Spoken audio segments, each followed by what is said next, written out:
Hey, what's going on, everyone? Welcome back to another episode of the Impact Podcast. I'm here with Jessica Taylor. Whoops, this side, sorry. Jessica Taylor from North Carolina, and the one and only Ron Provenzano from Michigan as well. He's on the marketing team. Absolutely killer, a listing specialist, and he's a cold calling objection handler master. So welcome. Jessica, go ahead with the first question. Awesome. Yeah. So I had named this episode, You Just Can't Close That Listing. So in your personal opinion, just diving straight into listings, what objections have you seen and how do you overcome those? Top 5, maybe 3. Let's do 3. Yeah, well, they're very rare. The only ones you can possibly be hit with these days, if you have incredible certainty to transfer, is we want to talk to other agents. We need to think about it. We never sign nothing the first day. And the dreaded Monday. I don't hear those too often, but I hear those from colleagues. Those are the ones that are getting thrown around quite a bit.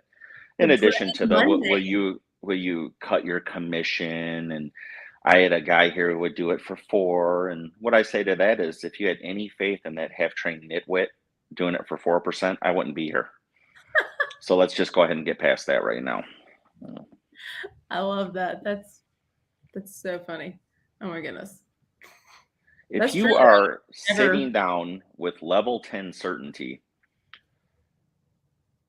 objection crushing, competition crushing listing presentation before you get to pricing, and you never discuss price, commission, or contract length till they are absolutely sold on you, you adhere to those principles, you won't get the objections. You won't get the BS like that, and you'll close more, period.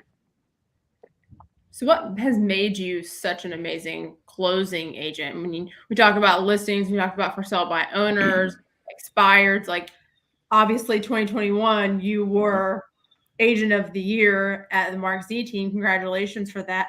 Thank you. Thank you, Sandy Radin, wherever you are. It comes down to, I get asked that quite a lot, and it's very flattering. I think it has to come down to what's called strategic preparation. I have this burning desire that I cannot lose on the phone or in person to a prospect. Now, you can say no, you cannot sign with me, but you are going to answer my questions. And I have that burning desire that no one will ever beat me. And I live, eat, sleep, and breathe it. And that's why I study every day, 7 days a week, at least 2 hours a day, sales, material, influence, persuasion, whatever it may be. I'm adamant that I don't lose. I would have to put it down to preparation, scripts, dialogues, and always having the better answer, if I were to sum it up. That's great. That's solid advice. I freaking love it. Can you hear me? Yep.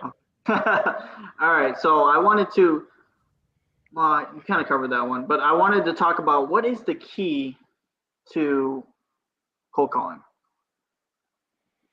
It's simple. You want to get over call reluctance? Yeah. You better dial the phone. Okay. It's simple. You better dial the phone. That is the key to cold calling, is to do it. It's like being on a 120-degree day and you're by a swimming pool and you just want to go by and tap your toes. You must jump in. Take time out of the equation, get on your 3-line dialer if you have access, and let it fly. Put your feet up and relax. There's a lot worse things we could be doing than cold calling. Can it get tedious? Sure, but it beats the hell out of working at Burger King. Yeah. And I'd rather be sitting in an air-conditioned office with my feet up, surrounded by great people and great sights and a shark swimming around and asking people if they're thinking about selling their house. I'd rather do that than dig in a ditch any day. That's a good point. I mean, that's so solid. So our last question that you answered, you were talking about books and influences. What's your favorite book right now? What are you reading? And or what are your top 3 must reads? Must reads is a book called Spin Selling by Neil Rackham. That's the most effective sales system ever created. And it's not the most entertaining book, but it is flat out the very best book on sales. That one showed through, I think, 38,000 phone calls in England that if you give people your features and benefits, they're never going to buy from you. But if you institute fear of loss, people will jump all over what you have. So that's a must read. I love Never Split the Difference by Chris Voss. That's a absolute masterpiece to read. I can't stress that one enough. The Way of the Wolf by Jordan Belfort. Those techniques are used daily. I can't stress that enough. I like even though he's a raving lunatic Scientologist, Grant Cardone. I like 10X. I like Be Obsessed or Be Average. I like his mindset things, the inner game. I'm attracted to the inner game because if you have indestructible self-belief, all the rest doesn't matter. It doesn't matter what script you use. It doesn't matter what dialogue you use. Really, if your certainty is at a level 10 at all times, it really doesn't matter. And you get that through just practice every single day? Is that where you get the confidence, and then obviously experience comes with it too? Or like, what is it? That's something I admire about you, is like your answers are very assertive. You're very quick. Obviously that comes with repetition, but your confidence behind it too is just like incredible. I've never met anyone like you before. Thank you. Without a doubt, confidence comes from doing. I believe Bruce Lee said that. And the best way to get good at something is practical application. You can be a brain surgeon, you can have your little certificate on the wall, and good for you. But if you're not willing to step through that doors with a scalpel and go to work, then what are you really? And there's a lot of theorists in the industry, and I'm around them quite often. And they like to sit and listen and be wallflowers on the role play calls that Kurt runs every morning at 7:30. And they don't ever participate. And these people that want to chime in with nonsense, and you ask them, well, how many listing appointments did you set last week? And they say none. Then why are you here? All right. Quit getting ready to get ready. There's safety in it and everybody loves to do it, right? Hey, tomorrow's the day. And then tomorrow, hey, guess what? Tomorrow's the day. There is no tomorrow. You want to learn how to fight, whatever the case may be, you got to get in the ring and get hit. I can't teach you to be a swimmer on dry land. There's no way. But let's be real, because I've been on those calls with you, mind you. It's scary. As a brand new agent, like having those calls and having them with a veteran agent, I mean, I guess that's even scarier than actually calling someone that's just going to tell you flat out no. Like, what's a for sale by owner really going to say to you? No, I don't want to sell my house. Like, same objections you just came up with, but it's scary. Like, well, it's simple. Everything you want is on the other side of fear. You want to take care of your family, your children. You want a Corvette. You want world travel. Whatever you want is on the other side of fear, right? You have to just do it. If you want it, you have to do it. Theory without practice is a waste of potential.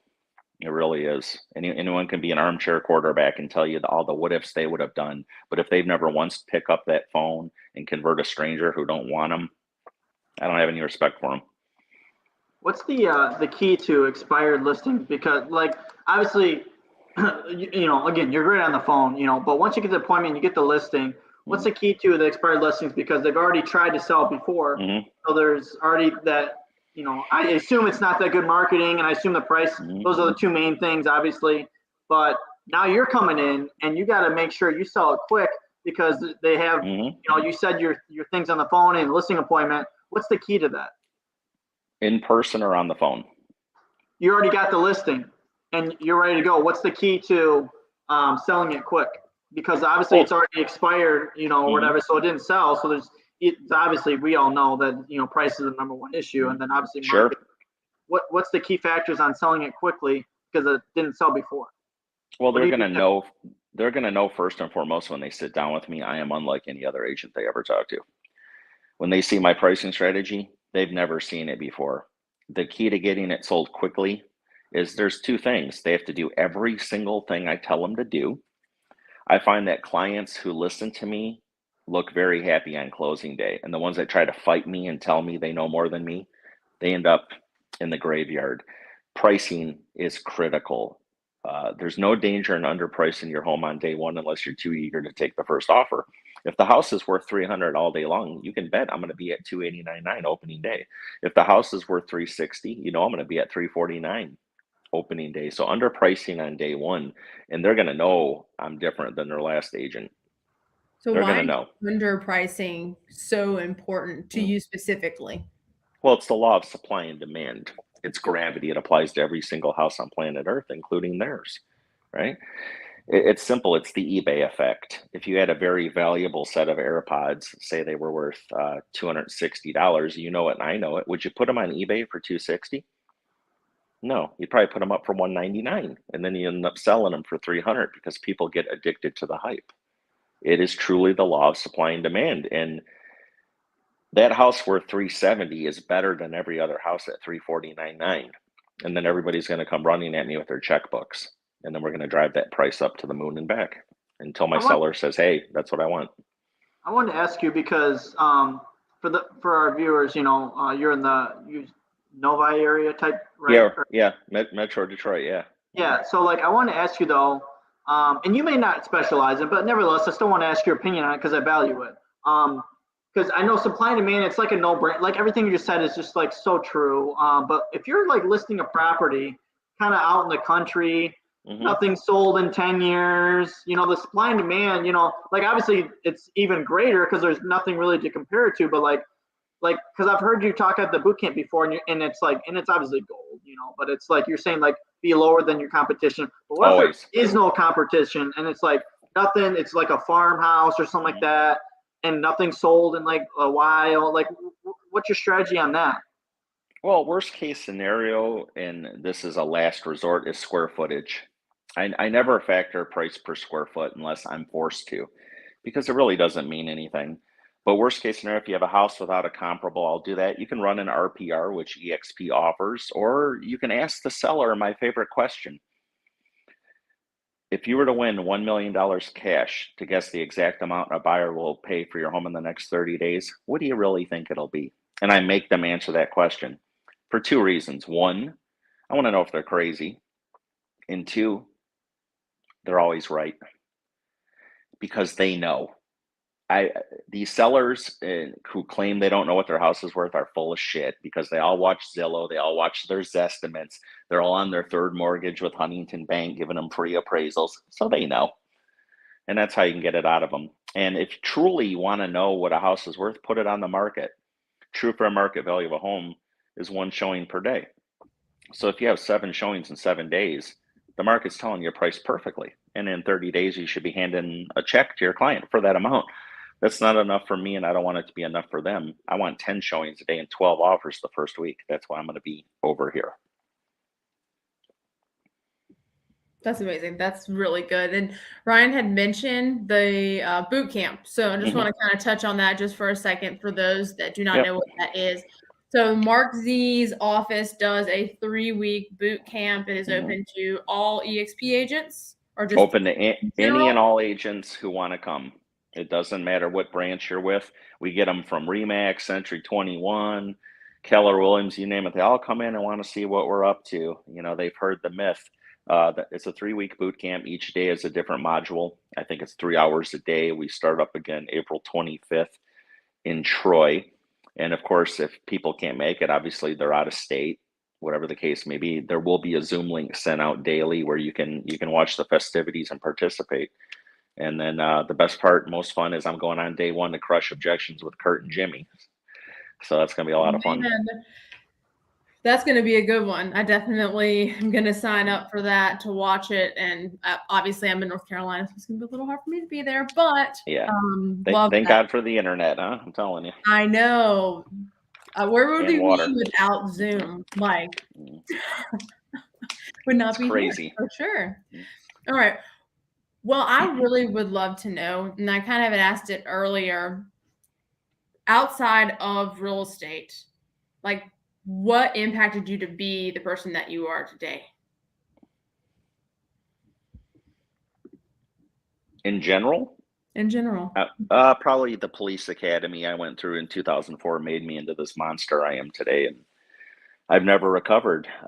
They brainwash you into thinking you're better than everybody, and they convince you of it. And all of a sudden you start acting like it. And it comes in real handy in the real estate industry, especially body language, watching pupil dilation, hand gestures, where their toes are pointed, where their knees are pointed. I can read people in a millisecond, and I know if I'm hitting or not. I know where I need to calibrate.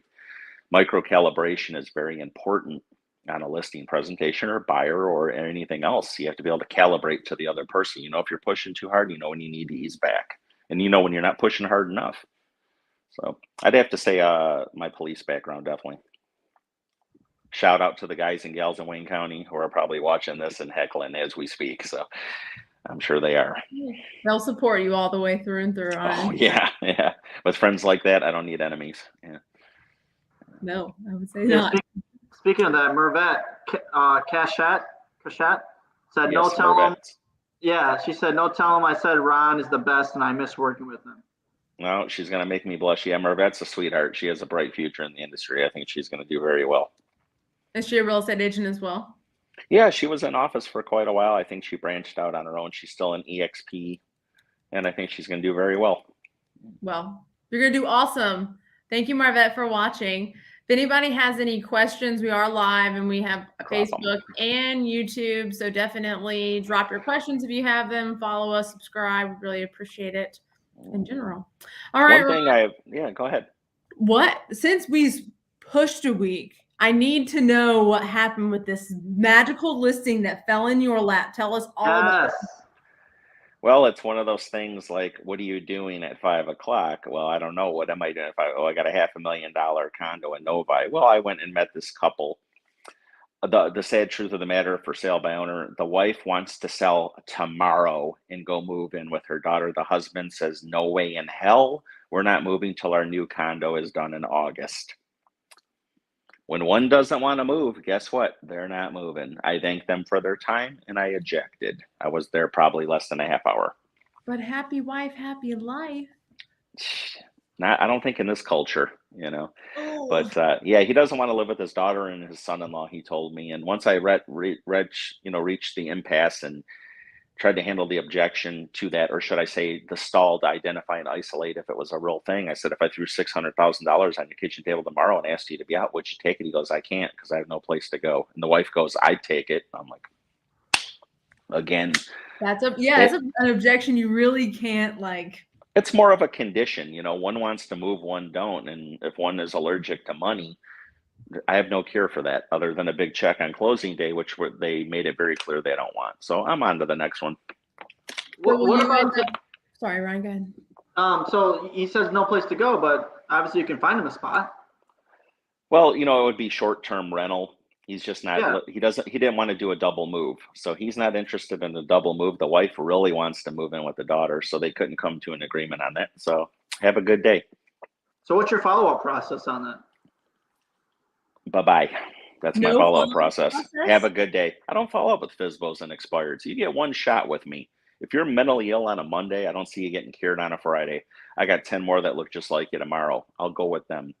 Wow. I'm never attached to a FSBO or an expired because, like I said, I have a new batch every day. I'm looking for nice, sane, rational people with equity to do business with me. If they do not fall into that, have a good day. They're not the only game in town.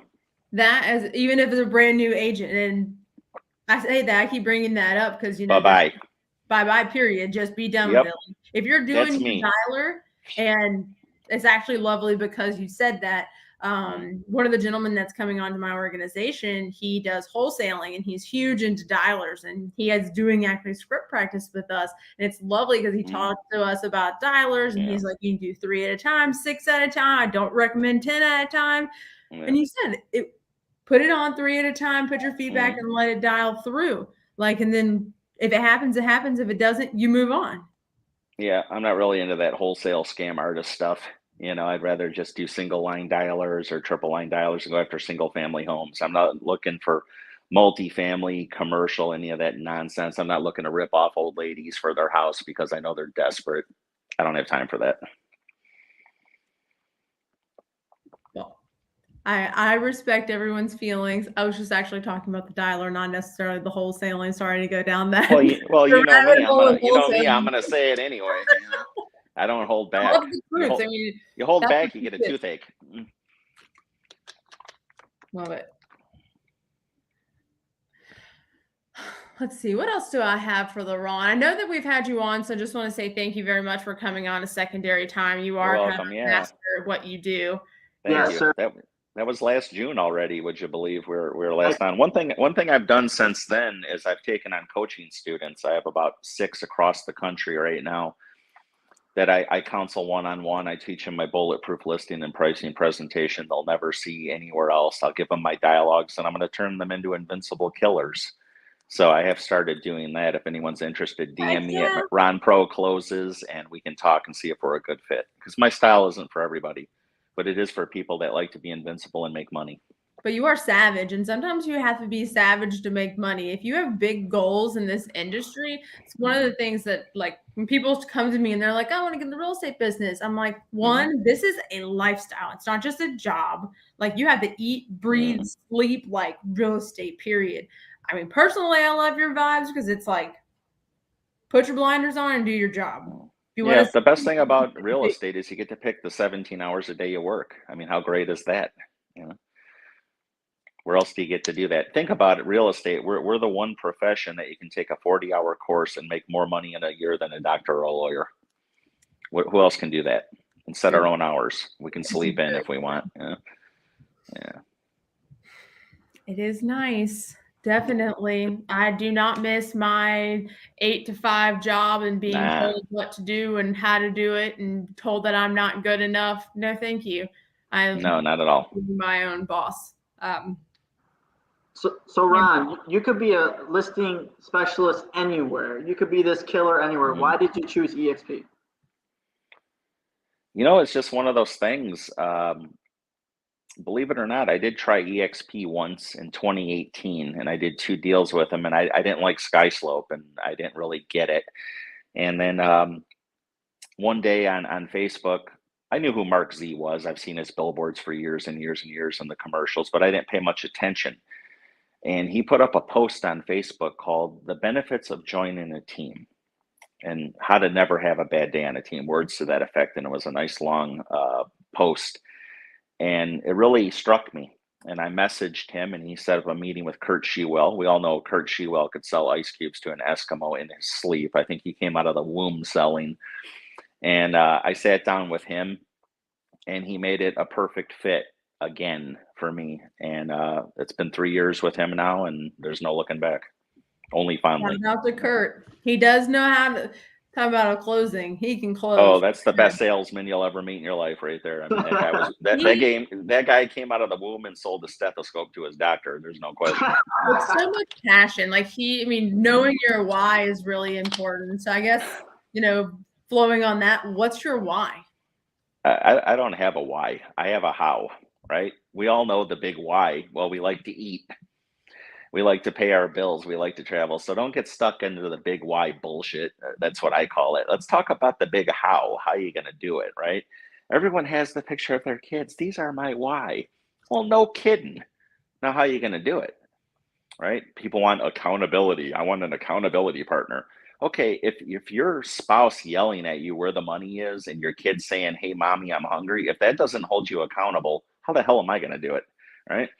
And I tell all the new kids, you want an accountability partner? I go, look at your bank application on your phone. Look at that balance. And if that don't hold you accountable, I'm not going to. So we don't need a big why. We need a big how. How are we going to do it? We already know why. We like to eat, and pay bills and put gas in the car at $4.20 a gallon.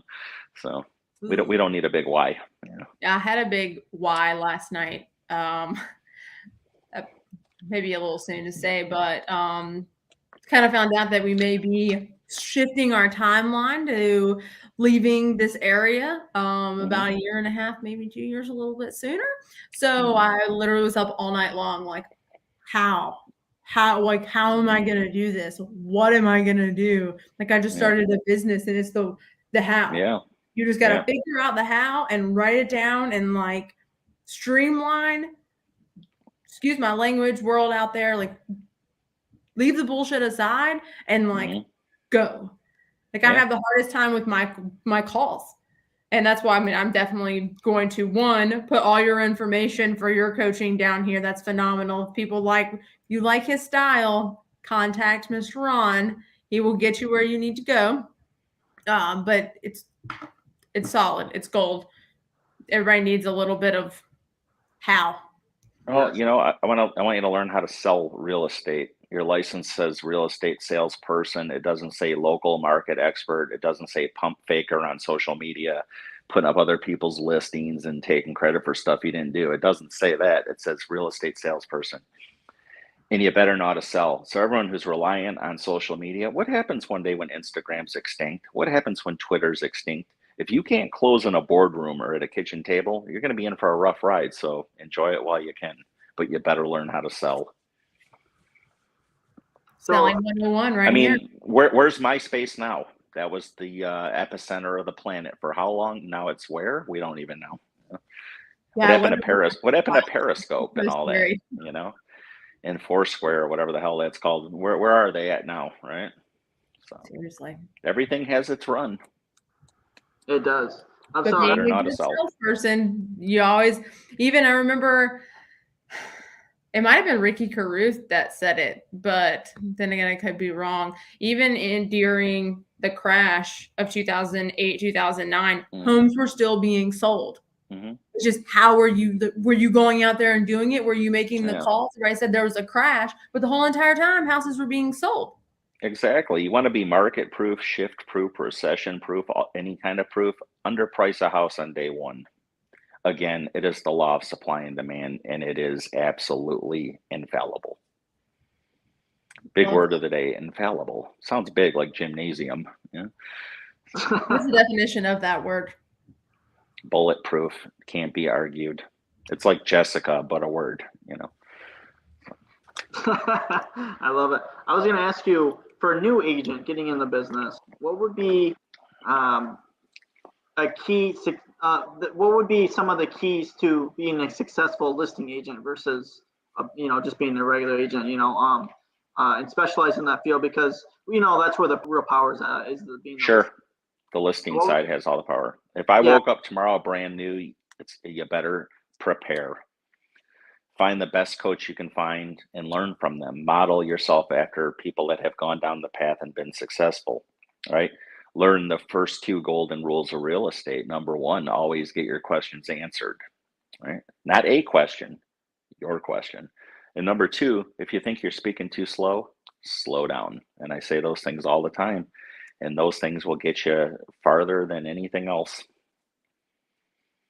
I think it comes down to finding the right coach right out of the gate, the right team, the right environment, the right way to help spread your wings. But you have to want it. I can't want it for you, right? When I have students and I ask them, how many calls did you make? Did you study what I sent you? No, I didn't get to it yet. Then I know they don't want it. You have to want it for yourself. I can't want it for you. I mean, you can want it all day long, but it's not going to help. No. So without getting in, because I don't want to have you spill the whole thing, but without getting into too many details, because I know, because I've heard bits and pieces of it, and it's a lot different than from what I've heard from other realtors. What makes you so different for your listing presentation versus the traditional come in with their CMA? Yeah. Stuff like that? Oh, yeah. First and foremost, I'm famous for this line, and it sends shockwaves through the industry. I've never brought a CMA to a listing appointment in my life, and I never will, because I don't care what the seller thinks of price. They have to do what I tell them. When you go to the dentist, he doesn't show you a CMA. He just tells you he's going to drill a hole in your tooth and it's going to hurt. So that's rule number 1. And what they will see when I'm there is I don't tour the house first. Never. I will never tour the house first. I take them right to the kitchen table. I have them sit in front of me. And what they're going to know is I care more about them and their money than anyone else that'll ever sit at that kitchen table. I do not talk about myself. I do not talk about the house. I'm all about them. By the time I'm done with my 4 big picture questions before I tour the house, they already know if they're going to do business with me or not. I will never, ever do the cookie cutter nonsense the industry teaches. I don't know where this crap came up from, and these dialogues and this nonsense of arguing with people and violating the principles of sales. I don't know what nitwit invented it, although I have an idea of some names, but do the opposite of everything they tell you. All these charlatans on YouTube with their videos of them calling their friends, pretending they're a FSBO just to book an appointment to try and look cool. Pathetic. That's pathetic to me. Do people actually do that? I don't. Absolutely. Any of these charlatans you see on YouTube, The real killers, we're not on social media trying to pump fake and say how great we are. And look at me call a fake buyer. Watch me book an appointment. No, we're not doing that. Real assassins, the deadliest killers in the world. You don't know their names, right? I don't need pats on the head, and I don't need none of that stuff. Some people like the glory and all that. I don't care about it. So do the opposite of everything that you've been taught. That's one of the reasons why I wanted you to come on. Is because I'm like, dude, you guys got to know this Ron guy. Like, he's a killer. Thank you. Pretty awesome. Yeah, I'd have to agree. How do you handle, because unfortunately, I feel like we've all been there. How do you handle when it's like an estate sale or it might not be an estate sale, but just like a seller who's just up on this price, and they're like, oh, the house down the street sold for this, even though we as realtors know it had 3 more bathrooms and stuff like that. Like, I always used to see me to show them physically, because otherwise I've even tried skipping it and they just never get it until I show them physically. How do you tell me about that house down the street? Go ahead, say that to me. Oh, they'll say, they'll say the things that are similar, but they won't say the things that aren't, because they just don't really know all about the house down the street. They just say, oh. Tell me about your neighbor's house and how he sold. Go ahead, and I'll tell you what to say to that. Oh, answer to that. He's not going to know about it. Did he go next door? Did he go talk to him? Did he go ask him? Did he go look at the house? Did he go? No, but they checked on Zillow and they'll be like, oh yeah, the house, it's same as mine. Only thing different, and mine's got a pool. Or mine's got a pool, so mine's worth even more. But the one down the street sold for $160. You're telling me mine's worth only $100? Well, don't worry, I took that into account. So let me show you how I work, and then I go. I took that into account. That shuts them right up. They'll never bring it up again. You do Floyd Wickman's dilemma dialogue. On the way over here, I had a bit of a dilemma. May I explain? Great. I could do like every other agent that has sat in front of you and lied to you, or I can tell you the truth. What would you prefer? Tell you the truth. Okay, great. At no time can I ever justify you getting $8 million for this house. But what I can justify is selling it for more than it's worth, truly worth. Let me show you how that looks. Fair enough? And they say yes, and then they have to come to Jesus. And they're going to do what I say. There's no other ifs, ands, or buts about it. They do what I say, or we cut them loose. I live in abundance. If I have 7 active listings, I don't care about one deluded person. I love that philosophy, though. I think, like, me personally, as like in my second year, I guess, of real estate, I'm like, oh, I need that. Like, I don't want to say no. Like, I don't have enough listings to say no to somebody who, I'm just going to say, maybe like delusional about the way that their house should be priced, or what we're going to list it at, or what Zillow says. Like, again, you're very, very confident in who you are as a person. So the fact that you can just like go on to the next one, that's a really hard concept and like position to grasp, and really be like, okay, I don't need this. I've pulled $1 million listings, $2 million listings. If they don't want to listen, even though they were on board day 1, they want to fight me at day 7. Have a good day. I don't need you. I just need enough of you, and that's any prospect. FSBO's expired, so it doesn't matter. I don't need you. I need enough of you. That's all. I don't root around in the insane asylum of people who don't want to sell or buy. Right? I'm looking for real buyers, real sellers, people that actually want to do business, not tire kickers, not gamblers. Those are the morons that say, I'll sell if you get me $350. Have a good day. I don't have time for that. Right? I don't deal with gamblers. So what is the craziest conversation you've had, in a sense of, calling somebody and then being like, oh, I want $500,000 for my $200,000 house? Like, clearly just delusional. Like, what do you do? What's the craziest thing that's happened? It's simple. I say, does this sound like a dial tone? Click. Oh my gosh. I don't need to wrestle you into taking money. If you're allergic to money, I don't have a cure for you, and I'm not about to try to fight you to take money. FSBOs and expireds, I'm reaching out to them with the sub-communication and the mindset of, I have your money. Would you like it? If they tell me no, on to the next one. I don't care. I'm not going to wrestle you to take money.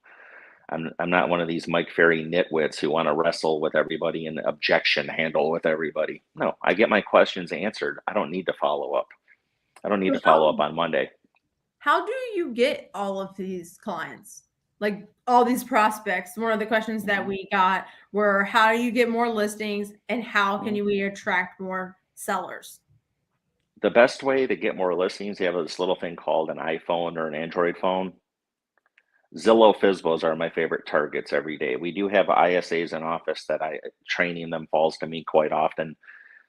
Pick up the phone and start dialing. Call around a neighborhood. Hey, it's Jessica, eXp Realty. I was reaching out to see if you might be thinking of selling your house. It's yes or no. All right.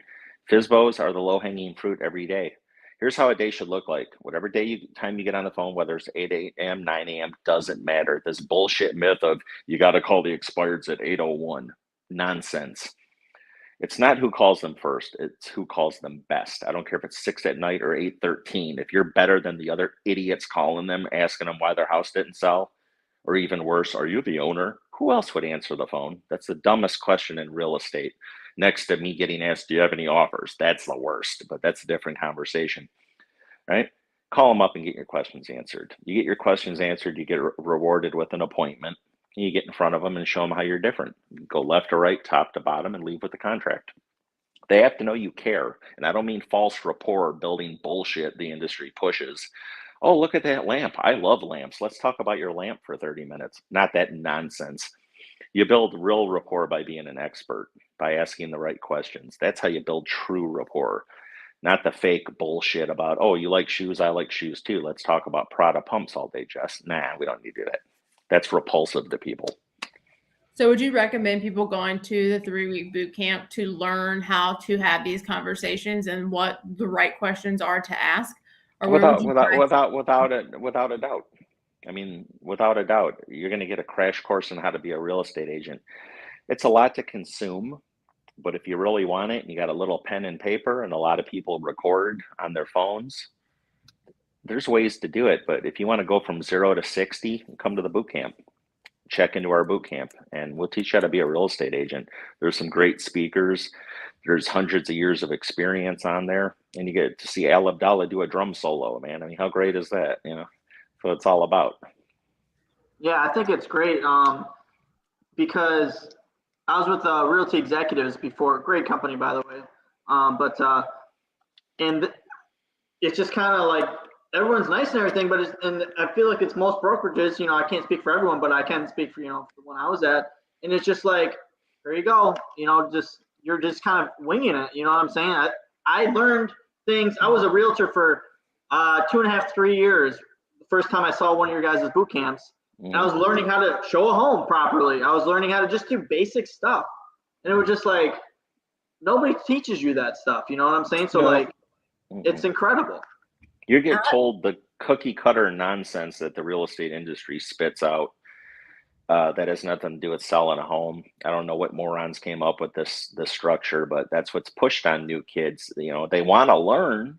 Young 18, 19-year-old kids every day, they want to learn, but they don't know what to ask. The brokers will tell them, oh, I'll answer any questions you have. Problem is, the new kids don't know what to ask. So they get frustrated and wash out of the industry. It's true. The boot camps will give you a clear indication of what you're getting into, because we see quite a washout rate on day 2. People come to day 1 and day 2 stand out. We thin out the herd every day because this is boot camp, right? This is not HGTV. This is not fantasy land where you think you're going to drive around in your little BMW and be a Stepford wife of Novi and show houses to your rich friends. No, this is not what it's about. If you want to be a producing agent, it's not going to be pretty. Yep. Unless you're married to the broker or born into what's called the lucky sperm club, where you come from money and you got your rich network. Welcome to reality. That's so awesome. I love that you guys give that for free to people. Oh yeah. I mean, every morning, on the role play calls at 7:30, we have tons of agents that aren't in EXP, but they're on there every day because they want to learn. And we're not there to recruit them. We're here to give you value because you're not getting it where you're at. Eventually, they'll all come to me, and I picked up 5 coaching students from those calls, and I appreciate and respect every one of them because they want to learn. But no, it's a law of reciprocity. You want to get, you give. The more you give, the more you get. And that's life. I think you said that in the Karate Kid. You have listings coming through? Oh no, can you hear me? I think you're on mute there, Ron. Yeah, we can't hear you. Okay, hold on one second. You're good. We got you. You're good. We can Okay, hear you got now. it. It was weird. Do a little dance over here. Ryan, do you have any additional questions for Mr. Ron? Yeah, I was curious. All right, we can hear you now. Good. Okay. I was curious, Ron, on what does, you hear a lot of, I like to ask this question a lot because I feel like it's different for a lot of different people. You hear generic answers, but I wanted you to really truthfully think about it. And what does, for you to feel, when people say when they've made it or whatnot, it kind of ties into that. But the main focus of the question is, what does success mean to you personally? Never missing. 88% conversion rate. When you go 5 for 5 on your first listing appointments on the Mark Z team, that's when I knew I made it. Right. And then the realization where I was like, wow, there's nothing anyone can say to me I can't destroy. That was in May of 2019. Oddly enough, the last thing I ever learned to handle in this business was, what about appraisals? That was the last bullshit objection stall I ever got hit with that I couldn't answer at that time. I remember that very well. And I talked to a mentor of mine, and I said, sir, what about appraisal? And he said, Ron, would you like me to make appraisal go away? And I went, sure. He goes, all right, that's my business, how I make it go away. And that's how to handle it. Okay. People ask me about appraisal, and I say simply, if I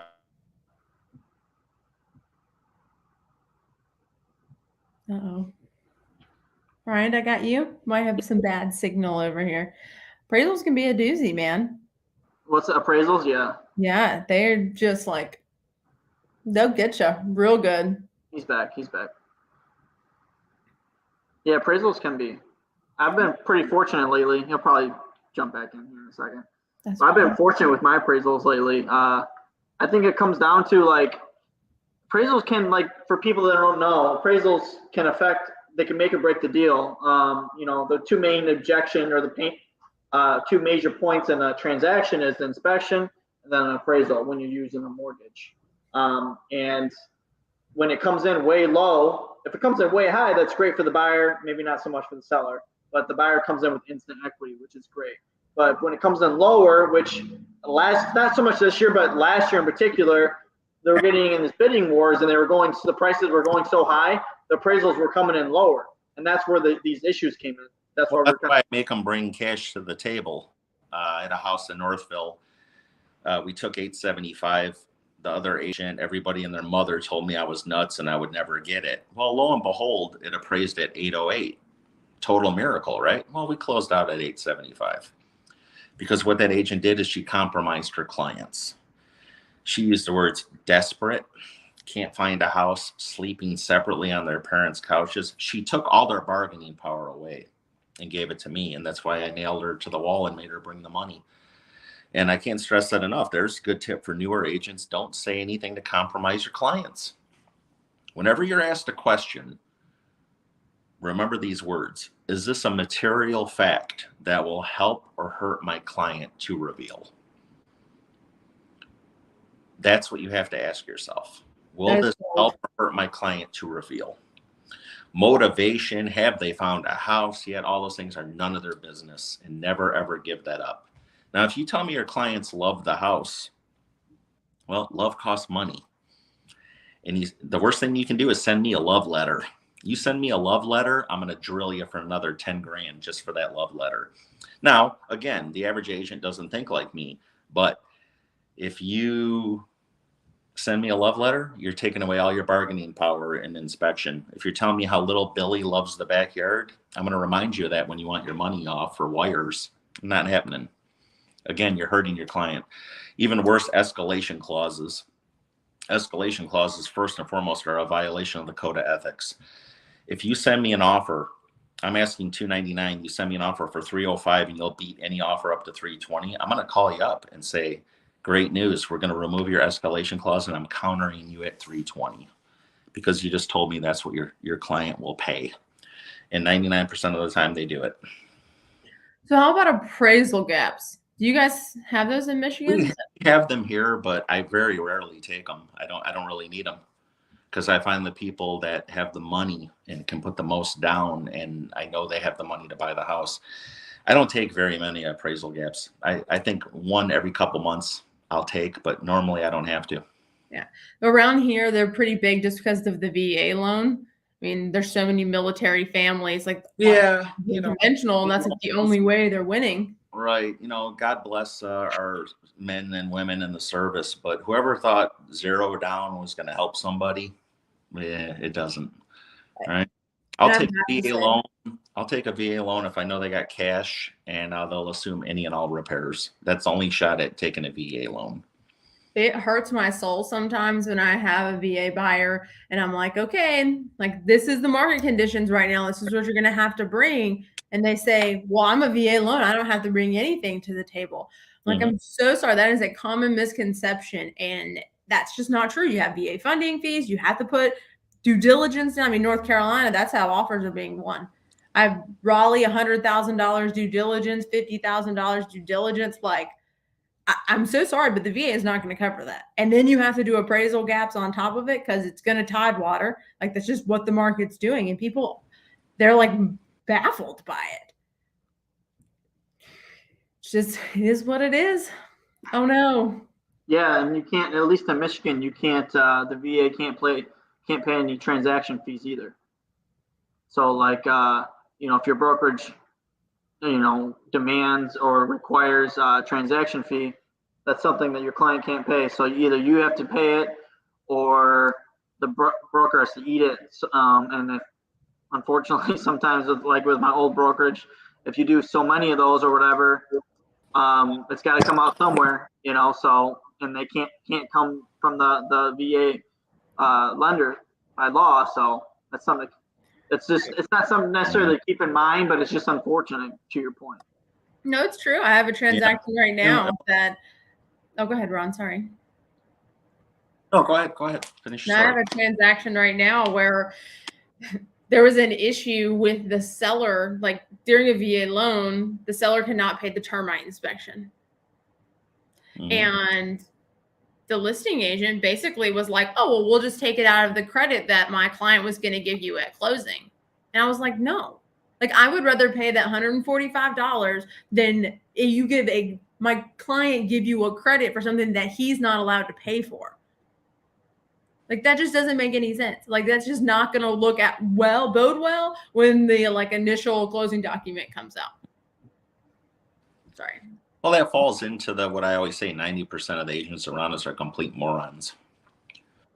The stuff they say to my coworkers just blows my mind, how they compromise their clients. They reveal too much. You never reveal the stuff they say, how many offers you got, what the details are. You never, ever reveal those things. No. When I hear, I got 3, 1 FHA, 1 VA, 1 cash, blah, blah, you never say that stuff. That's no one's business. Now, I know the answer, but could you go into why you shouldn't share that, Ron, for our viewers? Well, it's a violation of the code of ethics because you're compromising your client. If you're dumb enough, like some of these listing agents, to say, no, nothing in hand yet, or no, I got 2, but they're low, and it's stupid. Unless they try to give you permission to disclose that, though. Well, whether they give me permission or not, I'm not telling. There's no way on God's the violation. So what do you say when someone calls and says, hey, 105 Main Street, I really like client, loves it. How many offers? Do you have any offers on hand? What's your response? Well, there's one offer I'm going to ever discuss with you, Jessica, and that's yours because that's the one I'm going to counter. So I'm just curious, are they paying cash or getting a loan? And do you say it just like that? Like, oh, yep. Only yours because it's the only one I'm going to counter because it's never going to be good enough. Absolutely. Yeah. There's one offer I'll ever discuss, and that's yours. So I'm going to ask you, what's the maximum percentage down your client can put? That is a material fact that will help you win. So that's how I take control of that bullshit right there. That's the question that irks me more than anything in the business is when I get the stupid questions, the text message, do you have any offers? And I'll respond back, would it help or hurt you if I have offers? So do you really want to know, or do you want to talk about yours? Because you're not going to know about nothing else. All right. I get escalation clauses. I tell them remove the escalation and we'll take your 320. And they say, we want to see the other offers. And the answer will be, over my dead body. Will you see no, offer? never. You can either take my advice and win the house, or fight me, send over what you want, and take your chance. But at no time ever will you see another offer. Man, Ron, I don't know if I want to put an offer on your listing. Never, ever, you learn something. You've probably blown so many people's minds. They're probably like, oh my gosh. Like, I called a listing agent the other day.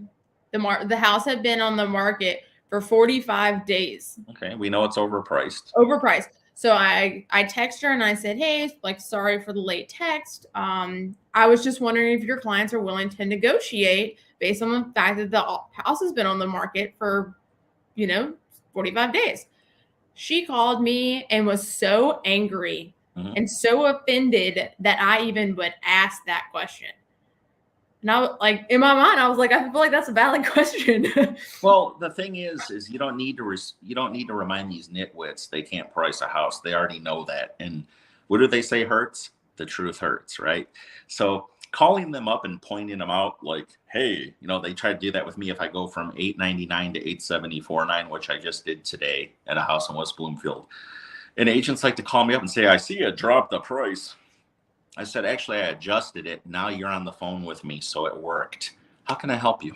How may I help you today? Yeah. So let's talk about your client's favorite house, because that's why we're on the phone right now. And that shuts them up right there. Right? I don't need idiots to point out to me what I'm doing. Get back in your minivan, go show the Joneses houses all day Sunday and rethink your life. That's what they need to do, right? Because I feel bad for them at $4.20 a gallon.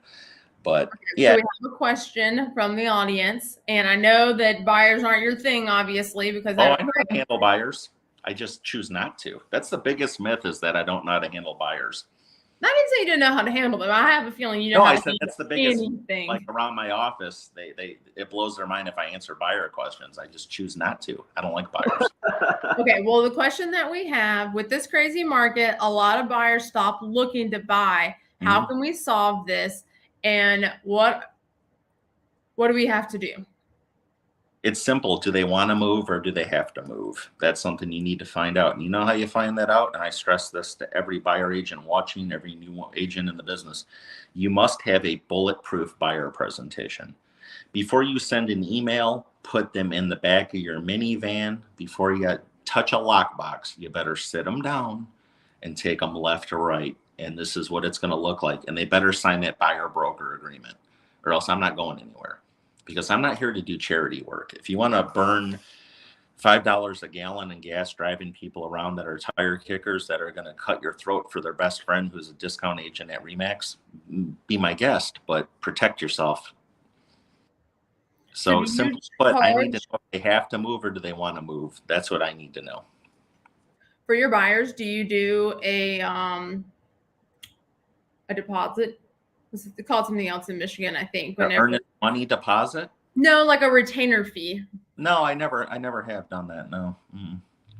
That's something that can be done though. I mean, but I respect it. Here lately with gas, I ask the basic questions. Are you pre-approved? Guess what? We're not going anywhere until I see a pre-approval letter. You want them pre-approved through your lender. So right up front, I need to know what's the maximum monthly percentage they can afford, the amount. That's what I want to know. I want them pre-approved through my lender, Steve Stork. Hopefully you're watching. Not their cokehead cousin at Chase Bank who gives them out like candy. I don't want. So how do you do that objection, especially with the fact that you're supposed to give multiple lenders? You can't. I mean, at least in North Carolina, I can't say, hey, this is my preferred lender. You have to use them. Although people do. I mean, builders do it all the time. Simply put, you want to meet the best lender I've ever met in my life, the miracle worker who can make anything happen.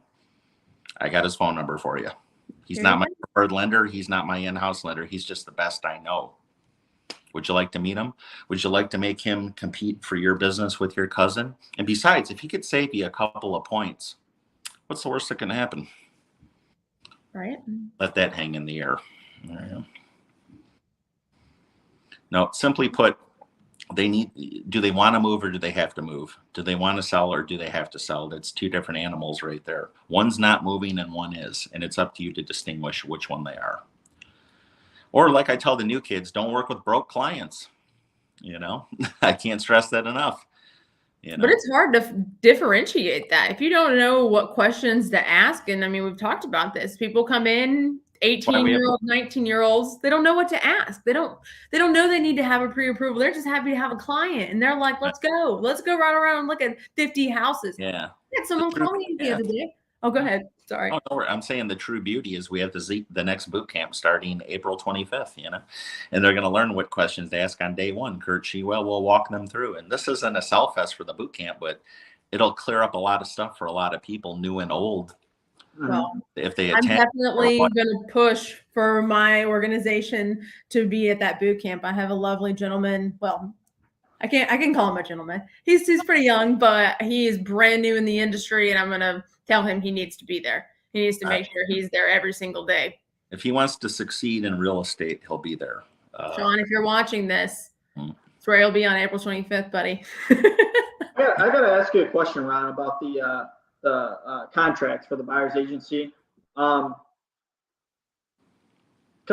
there's people that feel differently about it. So it's like, there's some people that say, what's the point of signing it? Because even if they sign it, am I really going to take the time and take them to court over that?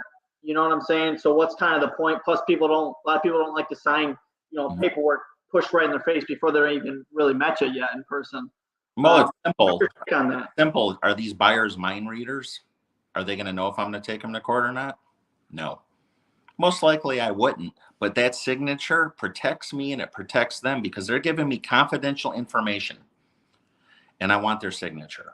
And I tell them that, hey, real quick, I need your autograph right here. My broker's a stickler. At the end of the day, you're going to be sharing confidential information with me. It shows me you're serious. Give me your green light right there. Let me go to work for you. Sound fair enough?